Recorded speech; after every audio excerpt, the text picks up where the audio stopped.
available. Ezreal also up. These are the sort of power picks of this series. I think I'd be pretty happy to see both of them locked into BLG. Very, very big power picks. Great lane in its own right. You can even start bullying lane from the level 1. Leona just leads in with the Zenith blade. The Q procs the Sunlight passive. Really good trade for a level 1 duo. So very good S tier picks. Locked in for both sides. Tian, the Sejuani has been so powerful. Renekton and Sejuani, also a very powerful duo. You were mentioning this just before we came through. Giving that Renekton without that Nymeara on the table means that you're likely having 369 in a bit more of a dominant lane matchup. And considering how far he was dunked down on last time, that might be needed. I mean, Creme hovered it for a second. I would love to go vintage here. I'd love to see a bit of a Carly from Creme. He's so good on the pick. I don't think that'll come through, not this early in the draft, not blind. Especially against an Ezreal. I don't feel like this is a huge Carly angle, to be honest, and it will be the Azir that comes on through. So full Shurima with the Renekton and the Azir coming on through, and a little bit of Freljord mixed in there. Over to the side of BLG though, could go for a solo lane to try and answer one of these, or maybe go for the jungler. But that's the problem, is that you haven't picked the same picks on either side. Technically, the Taliyah is a flex between both of these. Knight is a very, very good Taliyah player. Shen could also play it as well, so this might be able to solve two of those things. And now top Esports, do they just ban away top laners to allow this Renekton to have really dominant early game with nothing really that can hold its own against it? Vi, right? I feel like you've got to ban Vi against Shun here, because Vi Taliyah is a terrifying combo. We've already seen a bunch of Vi today. We saw Vi banned in this very series. And it does feel like we're kind of going back to that style of play. I feel like Eigth junglers have been somewhat forgotten here. And there we go, the Vi ban does come through. Right, so I think BLG might also ban out the Misfortune as well, because they're currently looking at a Sejuani. They probably want an engaged support. They could ban away that Misfortune. We're not in a situation when we need an AP bot laner like a Ziggs or well, the Kai'Sa's half and half in that regards, because you already have that Azir in the mid lane. I think BLG wants to just ban stuff out that could potentially be problematic there. Could also go for the Senna as well. JackeyLove Meiko being very powerful with that so far. They banned the Braum. It's a little bit awkward. I guess that is very good into the Leona though, but it does leave open stuff like that Senna. Also, something like a Misfortune lane, which can be very, very powerful. Misfortune lanes we've seen really crop up in the LPL.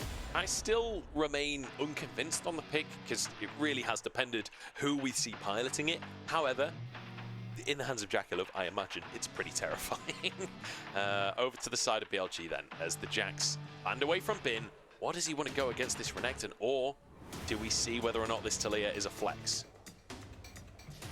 Yeah, that Taliyah probably going toward, well, yes, probably that flex pick. It gives you options. That's the best thing. Now, Bin, what do you want to take towards that top side? You can go towards something like the Cassante if you want to play towards front line. The Cannon is fine as a carry pick into it as well, and gives you some supplemental flanking plays and magic damage. He's played this 2 times now in this series. The last game, he was given a lot of help towards that top side. Typically, the Cannon goes to the Liandry's into the Renekton, and unless the Renekton gets significantly far of the Cannon, really struggles in the match. Oh, do you know what I've just realized is up? Kindred is up for Shun. They need an AD jungler. I wouldn't put it past him to go for another carry here. We'll see if that could be an option. Wukong also something we've seen splatterings of in the LPL.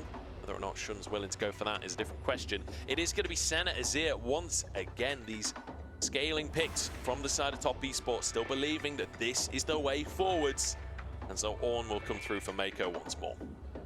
So this is the difference between the Game 1 and Game 2 drafts, really, was the fact that the Sejuani, alongside the other engaged threat and secondary tank, was really, really annoying for BLG. Trying to play front to back was a real pain, and now if you are going towards something like a Leona, Taliyah, Kindred, first kill comp, it's quite hard to do that into the Sejuani and the Ornn. You do need to get a certain amount of gold. Shun's Kindred in Game 3 has been banned away so much. He is one of the best at this champion within the LPL. It does leave Ornn as the like the sole tank and one of the few bits of engage for this team, unless Ben gets himself a good flank. This is going to be a much different composition. You can play front to back here from BLG if you want. You don't have to flank all the time, because the Leona stun into shove into Kindred damage can be so potent. I just want to quickly mention 2 games so far, they split 24 KDA for Shun on the Kindred. Nice. He's got a 5 KDA over the 29 games of his career on the pick. This is very much a signature for Shun.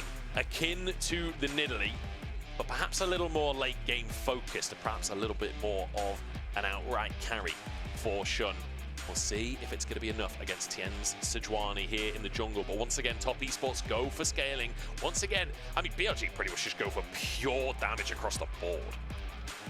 And is that damage going to be enough? I think the team fights could be more even because of it. They don't just get bluntly outscaled. Now we come down to a final game. It has been back and forth. It has been bloody. It has been mechanically trying on both of these teams. Top Esports have not beaten BLG in 2 years. They would love to take that back in that matchup, and it's really proved that they have stepped above BLG this summer.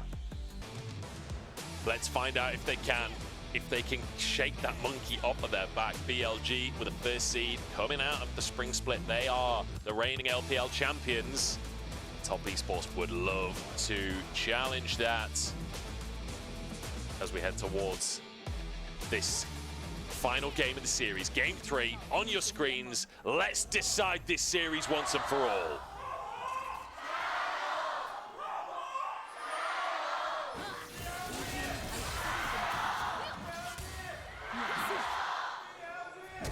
JackeyLove flashes. Ignite is there as well. I wanted to let the Gyros ring, but JackeyLove will not allow that to happen. Elk now gets knocked up, and he's already flashed into the play. Oh no, it's a disaster. Top Esports flip the invade back on his head. Oh no, Knight sneaking in towards the enemy jungle. Can he find a way to recall? I think he has. He'll get back to back. No, that's his TP. Now Top Esports this is disaster. But that is bad.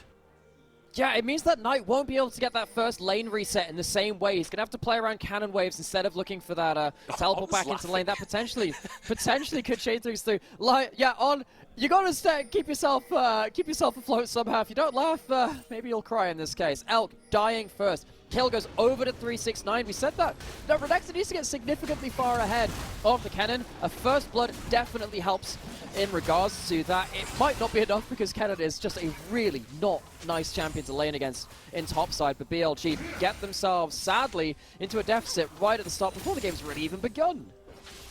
Really nice stuff from Top Esports to answer that invade as well. Seeing it coming and immediately moving everybody over. But the fact that they get Knight's TP off the back of it as well is icing on the cake right there. Elk no flash, but JackeyLove matching that one, so it won't be too big of an advantage down in the bottom side, especially against an Ezreal. So all things considered, minor advantage for Top Esports in that top lane. Let's talk compositions for a second though, because once again, Top Esports kind of going for the same thing again as Elk just gets the level 2 damage down. On the side of BLG though, very different composition with a Talia in the mid lane, with Shun on that Kindred. We gotta talk a little bit about Kindred pathing, about how they play this game out. Yeah, I mean, particularly when you have a global in your back pocket, your Kindred can play really aggressive. Goes for that level 3, is now skipping over to the other side of the map. Very good at bullying out tank junglers on that side. 369 nice skipped over. Flashed on though by 369, who wants to try and find a kill. Mark comes through from Shun. 369 is not going to survive this one, and they even wait for the mark to come in. I believe Shun just grabbed his first mark of the game. The portrait changed. He's got his mark. 1 on the board for Shun on his signature Kindred. So, we were talking about just before this, what does it matter in terms of this Kindred? If you get that Kindred now to the point where you get really good advantages, you get yourself a couple of marks as well, you can get to the point where you can really bully out the map. Tian is going to be found out by Shun. Shun doesn't care for the Sejuani, he'd rather take the red buff. Knows he's there. Wolf did go over to it, and now Knight can maybe combo onto him and just make sure he can push him out. Smite is available. Shun will grab that red buff. Tian still trying to pressure on that top side. The top side crab will be the one with the mark, so Tian very happy to deny that extra mark. On is behind the bot lane of Top Esports, just walks up to them. The root comes on through, the knockup comes on through. On a little controversial play here, perhaps worried they'd recall in the alcove, I don't know. I don't know about that one. Well, he had himself eclipsed at Aftershock, so he is tankier than you potentially expect. And now 369 getting a gank into his lane. His lane state is awful, and sadly when you're against the cannon who's pretty good at chipping away this wave, he's going to hold this wave for a little bit as he wants, and Tian is going to get himself towards topside and try and force spin into a different spot. But wait, 369 just uses W. You can't be doing that. Tries to clear out that ward, but leaves himself in an awful spot. 369's lane is almost unsalvageable at this point. He doesn't have teleport. If Bin can get himself a crash in with the help of Shun, 369 is going to be in such a bad spot. He's going to have to stay for this wave. Already two levels down. This is brutal. JackeyLove is even being called up towards this top side. Grub's not up for another minute and a half, so this is an early roam from JackeyLove to try and bail out his top laner. The dive will be called off. Shun not going to be there. 3 players still here. I think Top Esports maybe want to try and make a play onto Bin. He's got a ward ready for this one. I doubt he goes particularly far forwards here. And yet, nothing going to come of this one for Top Esports. It's really hard to make a play. Your Renekton doesn't have flash. Bin does. How do you get that gap close? It would have to be a mistake from Bin. JackeyLove is here to reduce the volatility of this matchup, but the fact is Top Esports have to call these resources topside. Shun is free to go towards bot side. He'll get himself a second mark off that scuttle. There's no way you're contesting that one. And it's not like Bin isn't still going to be forcing 369 to drop CS at points too. So it's just, that just stops the worst case scenario. It doesn't exactly help. I think the painful thing as well is Shun grabs a second stack. I just mentioned that. The painful thing is, like, you can send JackeyLove up top, so 369 is your AD carry, and Meiko is the solo laner, farming it in solo XP, but, you know, Ornn versus Ezreal isn't exactly an easier matchup than Renekton versus Kennen. Like, he's going to be bullied under tower. He's going to be missing CS as well. Feels really tough across the board for Top Esports here. And that is still going to be a difficult wave state in topside. You see that Bin is now hitting level 6. He wants to get a recall in at this point, so he's pushing it in, knows that 369 doesn't have his teleport. Onn's going to come up and help with the wave crash in. If you manage to do that, you can deny some extra minions, push it in as fast as possible, get yourself some damage onto tower as well. Onn doesn't have the demolish, but he'll still be here for the extra Q reset. And maybe even now, Onn can try and go walk beyond the tower. They have to call the teleport because Renekton can't get there. Meiko moves up. I don't know if 369 can get here in time. I think Bin is going to be able to get the damage out. Shun arrives as well. The Mounting Dread does so much damage, and an Ignite from Onn is enough to finish the job. 369 finally hits level 5. He's still a full level down. In fact, a level and a half down versus Bin as he misses yet more CS. At least Tian can get a Drake on the bottom side, but I mean, this is brutal from BLG. Now, if you're watching from other regions, which maybe ignore top lane a little bit too much, this is how you win top lane so hard, it wins you your other lanes as well. Meiko dies, Meiko used that teleport because 369 can't even get to the turret, he's solo XP. Tian now finally makes an entrance towards this top side, but the reason he hasn't been here before is that Sejuani into Kindred early really, really sucks. Maybe when you have some lane advantages and you have level 6, you can engage early enough, but Shun is just wrecking ball across the map, has himself so much power, like, what can Tian do? As much as we praise this guy, maybe the best jungler in the LPL right now, he is being sat down by Shun. And one of the crucial things that you just said there, when you get some lane advantages, you can get things done. Well, when your lanes are being put Where this are they? far behind, how the hell do you ever get anything done? There's a Sejuani in this one. And Elk, in the meantime, happy to go for a 2v1. This bottom side happy to just clear these waves away. Ezreal's so safe underneath that bot lane tower. Yeah. On potentially moving down. Knight has that Weaver's Wall. And maybe just the threat of that is enough to dissuade Top Esports from trying any sort of dive shenanigans. They spot them on a ward. That's the only thing which saves him there. Of course, you can break the Weaver's Wall with the Ornn charge, but even then, I don't think that gets you out because you don't have that flash. 369, he might be in trouble here, getting stunned up. No, he's okay. It's just fine there. So, BLG, really solid early game yet again. And, you know, another thing that we've been saying about BLG, we have to update our expectations down. On the Ezreal, Elk is playing weak side. He is being very effective. Shun gets himself another stack here, another win for BLG. But the fact that BLG are playing to top side when they are a team which have famously, in this split, really, really itted around bot side when that's been the case, is such a big change. Oh, Creme forced to flash there. Onn doesn't even use the Zenith blade, just walks up and cues him. And that's a flash out from the Top Esports mid lane. You know the BLG are the kind of team that will punish that. Elk happily zips away from Meiko there. And I think one of the key things there, it's a really great mention that Elk doing well on that weak side, but one of the key things is you're against a Senna lane. It's not that weak of a side in the grand scheme of things. Like, it's not like hey, Elk got solo killed by an Ornn earlier. Well, don't you be saying that's that. True. This time he's on Ezreal. Harder to get solo killed on this one. Tian on that bottom side as well will be spotted by Elk. Level 6 available for Tian, but Elk has cleansed, so he's not too worried about that one. Just going to try and protect that Gromp, losing a lot of CS to the tower, but so is 369, and I think BLG will be quite happy with that trade. On's coming down as well, and remember, you still have the Weaver Squall, and here we go! From On as JackeyLove the target, but no, Tian flicked back. Solo on HP surely goes down. Elk has just walked into the top esports ranks. He's pretending to be on the other team and rails down Meiko. JackeyLove next on the chopping block. Flash forced by Elk, but the root will be enough to dissuade the follow-up. Yeah, there's an Elk, there's a Ram, there's a Boar. We've got a bit of roadkill down here in the bot side, sadly. And top esports, they would have loved to get themselves something back. They can't afford to be losing this hard on both sides of the map now. Elk getting himself kill participation, not really suffering for being on the weak side because he's an Ezreal, really important. That's 2 levels down in top side. 369 can't even take that kill for himself. It's really, really hard for him to play this out and should still open on the map. Creme, no flash. That is a nice Emperor's Divide, though. Pulls him, I was going to say to safety. That doesn't look very safe to me. Shun, no, Knight will finish that kill. But Shun did not have the mark on the Azir, so still only on the 3 stacks. 369, though, takes yet another chunk. His Dominus is on cooldown, has been used that Slicing Maelstrom. But again, just this top lane, it's not getting any easier. It gets much worse when you build up that Leandries, and that's going to be a sad thing. So Knight gets the combo. JackeyLove in danger, no summoners. Oh my god, Knight just solo kills JackeyLove. He remembers his time on top esports, and JackeyLove, unfortunately, wishes it was still that time. Okay, so does anyone understand now why we want to see Knight on these camp champions rather than the AD carries? Okay, his Tristana, great in that last game, but his Talia is legendarily good at the same time. Carried so many games at this time, and now 3-0. This is the Knight I want to see all along. A return to form at the most needed moment for BLG. Top esports, they have looked so far ahead of BLG in summer so far, but it just doesn't seem like it in this series. And top esports not really playing the meta of the tournament right now.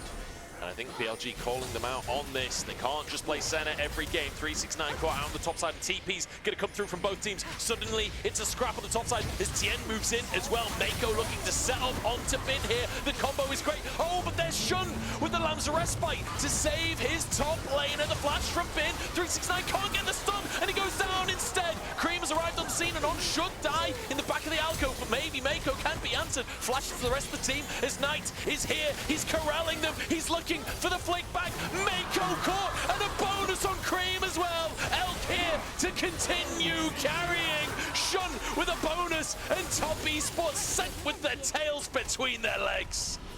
Yeah, Bilibili have the L in the name, but top esports have the L in the game. Shun, Knight, Elk, and the whole team gets involved, and they've absolutely wiped the floor with top esports around this top side, which is already falling into the abyss. Bin on this cannon is now got that Leandries. Everything is going to go so much worse after that point, and if it didn't get worse enough, you get Mark 4 for Shun off of that kill and 6 grubs. BLG, I don't know what the hell has happened between game 1 and 2 and game 1 and game 2 of this series. They have turned on. Absolutely incredible stuff here from BLG, and I feel like this proactivity, this aggression, and just making sure that TES don't get to scale for free. They don't get to just sit and work up with an Azir and a Senna every single game. I love how it starts as a 2v1. It turns into a full 5v5. You know, Shun's looking for the mark. 369 maybe knows they're looking for it. Top notch. Lamb's Respite saves Bin for so long, and it means that he flashes out. And yes, he does still get hit by the Ornn ultimate, but he draws the rest of the team into the play until the second round of cooldowns comes up. Important things to note here. Of course, Knight turns out to play. Elk also fully stacks his Conqueror too. That is so many stats in the early game. He gets so much damage here, even though he's an earlier game Ezreal. And Knight turning up to the plate cleans up house again. Again, this Talia from Knight, so impactful. Love to see him on the pick. Incredible stuff. 401, 303 for Shun, by the way. On the Kindred, 4 stacks at this point, so has hit that range upgrade. He's already got a Kraken Slayer, well on the way towards a second item as well. This feels like BLG in full force. I'm kind of amazed that that tower is still there in the top side of BLG. Will finally knock it over as Elk tries to steal a big chicken. BLG won't let anything go the way of top esports now. Yeah, I wonder if top esports are actually secretly quite happy that tower's gone now, because that's been a lot of their problems. Now they can at least farm it on their side of the map. That might slightly be better for them. It's one of those cases where you just walked up under that tower and just go, oh no, weak side duty again. I guess they're coming to dive me. The 369 finally finds himself in an extended period where he can kind of go towards towers without people going into his lane. Tian is trying to help him play on the strong side. We are getting to a point where BLG are going to just take off into the sky at this point. We have the range increase from Shun, we've noted that already. He has himself a Kraken Slayer, and he'll get himself... I don't even know if he's going towards what his second item will be. He could go towards a Bloodthirster with the Moss Stomper Overshield if he really wants to. They might also go towards mid lane and kill Meiko. Meiko gets the charge, has the Bellows Breath as well, and just walks his way out of that one. Didn't even have to use that W in the end. But it will be a tier 1 in the mid lane for BLG. Doing a good job of utilising their map pressure, their prio elsewhere to move into that mid lane. Take themselves a tower. They'll grab the enemy blue buff, they'll grab the enemy Gromp. This is one thing BLG are so good at. Once they get a lead, they continue to steal everything away from their opponents. And Tian, you know, he has had such a good summer, such a good year, honestly. He's had a couple of tough moments across MSI and maybe the spring finals as well, but he has been so powerful. The fact that BLG can turn up in a game like this and make Tian largely irrelevant is a huge statement. No one else has really been able to do that so far. BLG, I'm so glad to see them back in the conversation. After group stage, I made a power ranking of a lot of the teams, and I said there, I said, look, in good conscience, I can't rate this BLG team higher than third the way that they played in groups, because they are disrespecting people. I don't know what form they could reach, but right now it's not worth it. I'm so glad to see them prove me wrong in regards to what they have shown so far, and I'm glad that they have turned it on. Maybe if I did another power ranking now, especially after this game, you have to re-update that. I feel like BLG are... They don't really care about power rankings. They're just looking for the real rankings. Yeah. This is looking like a first place performance. Obviously, other teams have played more series than they have, so I don't think they'll be putting themselves quite in first place to start off with, as anyone's legend are already 3-0 and this is BLG's first series. However, in terms of form, they're looking like it. Tian, not quite in that solar flare, so we'll walk away with this live. Knight hops aboard the Herald, and yeah, that's not the right choice. His mind. Yeah, we have seen multiple players recently hop into the Herald and realize that the exit point has been well and truly turned into a hot landing zone, and they do die for the attempt. So glad that he doesn't ride that one in. Just a bit of a misclick. Well, miscalculation, a misclick. It's one of the two. And he does end up, at least ends up kind of recovering that situation. As we get through onto the wider map now, important to know that Top Easels have been able to get some side lane turret gold into 369, so he's not as far behind as he was. Creme's also been whacking away on this top tower as well with the Nash's Tooth is it. No grub, sadly, so he can't really take that tower on his own in the same time span that you'd like to, but at least he's getting some side lane farm. The problem is, he's still over 2,000 gold behind Knight, who has a second item. That Leandries is going to really sting, and it's also harder to kill him because that Seraphs is fully upgraded. Knight on this Talia could control the map very easily whenever he's open. I just can't believe Talia versus Azir is the matchup that's on my screen. What a blessed day. I never thought I'd be excited to see Talia versus Azir, to be honest, but it's not Tristana Corki, and I'll absolutely take that. And especially when Knight's looking like this, I'm okay with watching this every game instead. JackeyLove moving up to try and contest, and I don't know how he walked away from that scot-free, to be honest. That shield was invaluable. Yeah, you see that like little wolf poking his head over the wall, you think, maybe let's not go towards that. Walks in anyway, luckily has that edge of Knight to keep himself safe. We have quite often talked about JackeyLove and how he walks on that razor's edge. For the last couple of years, he's been judging that better and better. I think it's quite unfair to judge him in the same way as that 2018-2019 period where he would largely die when he was going aggressive, you know, every once in a while. I think he has been pretty good at walking that razor's edge. It's so hard to do that in this game, though. Trying to get good value out of this Senna is very difficult. 369 takes here. Hex Gates to try and find a kill here as Shun. Just straight back into Tian's jungle again. He's so far ahead on jungle CS, I assume. That's a 6 stack as well. He's 1 point away from his next breaking point. And guess what? Drake's coming up in 20 seconds. BLG teleport cannon. Maximum control as the solar flare goes a little bit wide. Double TP behind enemy lines though. And Bin finds two, immediately eradicates the health bars, and BLG just wiped Top Esports off the face of mid lane. Top Esports have been pushed out of their own jungle so heavily that they can't spot the teleport coming in. BLG will take another turret. They have 6 grubs. They destroy these like they're made out of paper mache. You have Creme on the top side trying to get some objective bounties. Knight is feeling it so much. It's been a while since he's built this up. You can't build up the Tristana. The Medjai's is back. He is an avid reader and absolutely off to the races with 10 stacks on that already. Shun starts to get damage onto Tian as well. Drake up. Right, surely Top Esports can't actually fight for this one. I mean, the respawns are starting to come through. Meiko has TP and is immediately going to channel that one. It looks like Top Esports want to contest the Drake, and actually, BLG are going to respect it. Fair play. Top Esports do manage to muscle their way in. Yeah, there are less of those ultimates for BLG. No flash, no ult for Bin. Knight doesn't have his ultimate to change the terrain. And of course, no solar flare too for On, alongside no flash for him. So yeah, even though they are very far ahead and they have some fantastic items built up to match that, it is difficult to fight when you don't have those teamfight ultimates. So this is good for BLG, because I'm glad they don't go just bull rush into a fight that they're not prepared for. Top Esports, they've been pushed out of their own jungle so much they can't see this coming. Double teleport in, so easy. I love how Bin flushes so far beyond the carries that there's no way they could retreat beyond that. There is no escape from that. Great flash from him. Gets 2 kills very, very easily. Now the Baron spawn, next time that happens, it's pretty much series over. I feel like even though Top Esports are so far behind in this game, the fact that they are doing things like contesting that Drake and grabbing that for themselves is so important. So many teams wouldn't punish BLG there, but Top Esports, they do so. BLG, I think, realize that they're taking a little bit too much damage from that Baron, decide to back away. Again, Top Esports team that are willing and able to punish an overstep. And so BLG giving them full respect today, as they should. Shun ends up hitting 7 marks somehow through the last minute as well, whether by kill or by steal. Shun now has that second range increase. Picture this, you are 369, you have been dunked on for the last 2 games continually by people running into your lane, and now you have to deal with an extra long range AD carry who's one of your priority targets to try and lock up in the back line. It is basically impossible. Of course, just beyond that as well, you get extra attack speed per mark from the Kindred, your percent HP damage from the W, and the XQ from the E also benefit from it. So many extra stats. Shun, very, very powerful. He can be a carry in his own right if he's allowed to free hit. Even though Top Esports are 5k down, this still feels close. This still feels like Top Esports want to try and find these fights. And don't forget, this is Azir, Senna Ornn. This is still a composition that, if the game doubles in game time, they will be very much online. That's a big ask. That's a lot of time. Do you reckon we could get to like 4? Do you reckon we could get like 14 Kindred marks? Maybe we can see how long we can get on that. Go for a world record or something. I mean, double Senna, the time, double the man, double the marks.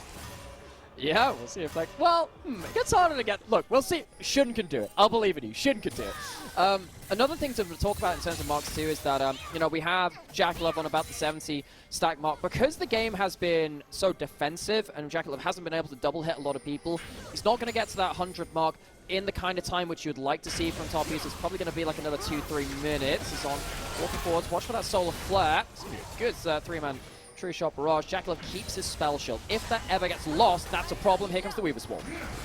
Elk jumps over to the rest of his team. Meiko potentially caught here, but sidesteps the stun. Creme gets hit by the solar flare, but Top Esports doing a really good job of contesting enough to make sure BLG don't just get control of everything, but not overstepping, not giving BLG the fights they want. I think what BLG are getting, though, is, again, a couple of those deep wards, where now if you do contest for that Baron, there's going to be a cannon flanking you very, very heavily. What BLG have given up in regards to slowing this game down and not looking for those big fights is the fact that 369 has been able to push in a lot of these side lanes. He's had a rough series.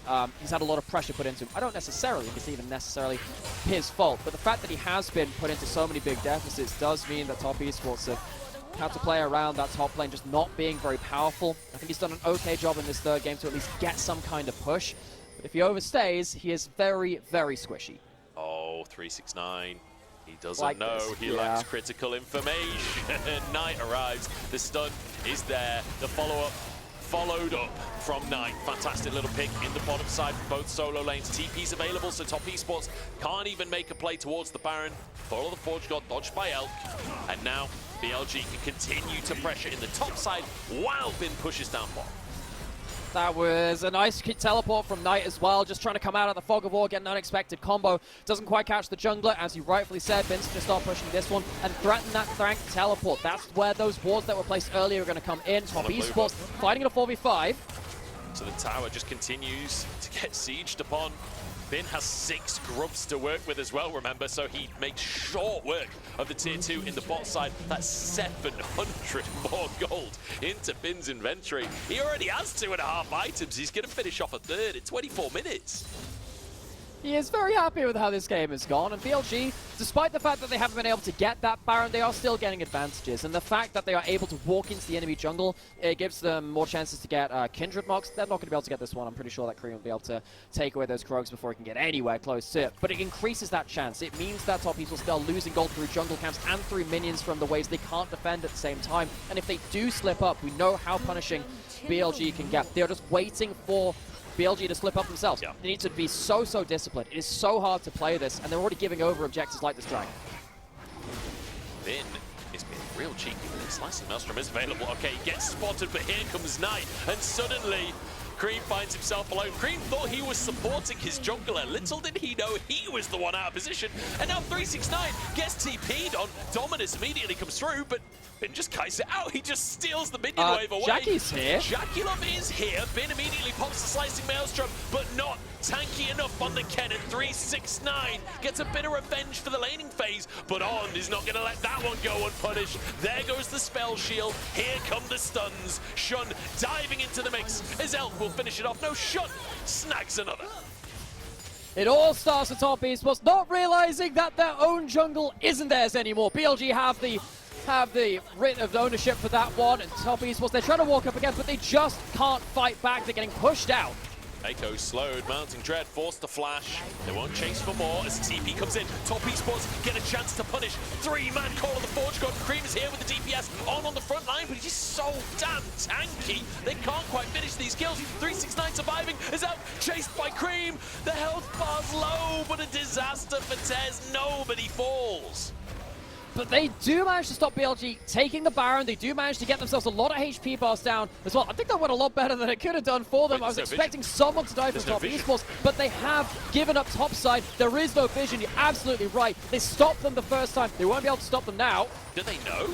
I'm not sure they were aware that BLG just immediately run towards the Baron, and now top Esports have to try and deny it. True shot barrage dodge, but JackeyLove knocked back in, and Bin sets up for more. Tian slowed under the tower. Creme tries to move to his jungle's savior, but he just can't get in there. BLG find 3 and go back to the purple worm again. Oh, top Esports, they haven't won versus BLG in 2 years, since the summer of 22, and BLG are determined to keep that record in their favor. Creme has flash, has ult, he is the last hope. Creme and 369, we've seen Knight and 369 do this before, but can the new top Esports mid laner make it happen himself? 369 dives in and just dies immediately. Creme in a 1v5, he dives in, he tries to make magic, but all he finds is the dark arts against him. It's Knight with a double, it's 18 kills to 4 on the scoreboard. 25 Magi stacks for Knight, whereas on the other side, the Azir, the Creme has curdled at this point, has not been able to impact this game in the way that we know Creme has done so many times. We were wondering whether Creme would be the dominant mid laner between him and Knight today, but I love to see the Tristana glow up and then also a return to a bit more of a classic for him in that Talia, really shifting the scales. BLG, they have looked wonderful today, and they're continuing the fight. JackeyLove caught once again. The fling back makes it easy as Knight actually gets a solo kill for the second time this game onto JackeyLove. My goodness, Knight is not willing to go down to his old team, is he? He is here to play. Yeah, I thought that Knights were only meant to move in Ls rather than hand out Ls in this case. He's learning a little bit from the chess piece in that sense, keeping going forwards. No center makes it harder to mount a team fight. 6 grubs and all that range from Shun makes it so hard to defend anything. Creme goes for an ultimate, but they're just going to go for a dive in the mid lane. Shun with a Lamb's respite means nobody goes down on the side of BLG. Tian trying to get into the mix. Shun will go down, but the slicing Maelstrom is there behind them from Bin. And it just tears top Esports to pieces, electrocuted where they stand.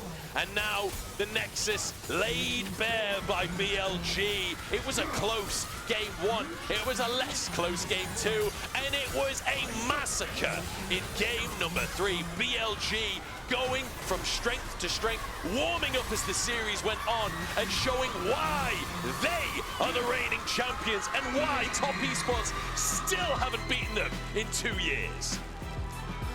Bilibili Gaming are back. If you are here, go tell your friends, go tell their foes, because they're going to start striking that fear into the hearts of all those teams BLG have faced internationally, it feels like they have started to ramp up. We were worried about them disrespecting opponents. We were worried about Knight being off form. Knight looked superb in games 2 and 3. The team looked superb in games 2 and 3. And honestly, game 1, they even gave Top Esports a run for their money against the scaling composition, which somehow managed to get ahead.